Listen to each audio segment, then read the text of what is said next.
कल रात नागपुर के बरडी पुलिस थाना क्षेत्र में एक दिल दहला देने वाली वारदात हुई। वसंतराव नाइक इलाके में सागर मिश्राम और लक्ष्मण गोंदिया नामक दो युवकों पर बेरहमी से रॉड से हमला किया गया। इलाज के दौरान दोनों की मौत हो गई। पुलिस ने तत्काल कार्रवाई करते हुए आरोपी चंदू को हिरासत में ले लिया है और डबल मर्डर का मामला दर्ज कर लिया है। इस वारदात से पूरे इलाके में दहशत का माहौल है। पोलीस ठाणे सीताबर्डीच्या हद्दीमध्ये वसंतराव नाईक झोपडपट्टी आहे। या ठिकाणी ही काल रात्री 9:30 वाजे सुमारास ही घटना घडलेली आहे। याच्यामध्ये मृतक आणि जे आरोपी आहेत हे एकमेकांचे ओळखीचे आहेत।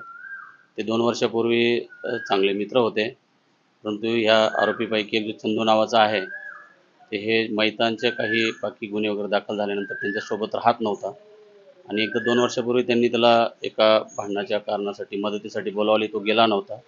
त्यांच्या मनामध्ये एक राग होता। त्याच्यामध्ये जे मृतक आहे त्यांचा एक अबू अजीज बेग नावाचा एक मित्र आहे। त्याच्याविरोधात कोर्टाची NBW वॉरंट निघालेली होती 302 मध्ये।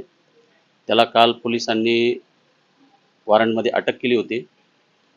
त्या अजीज बेगचे आणि पंकज जो आरोपी आहे याच्यासोबत एक 2 दिवसापूर्वी वाद झाला होता आणि त्यांनी पोलिसांना दिलेल्या तक्रारीवरूनच त्याला अटक करण्यात आलेली आहे असा येथील जे मयत आहे यांचा गैरसमज झालेला होता आणि हा जाब विचारण्यासाठी ते आरोपीच्या घरी गेले होते आणि त्या ठिकाणी त्यांना शिवीगाळ केली।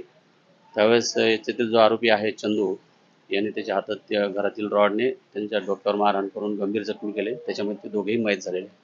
सर, यामध्ये तुमच्या भाऊच्या पंकजचा काय सहभाग आहे? तुमची आरोपी केला आहे का काही?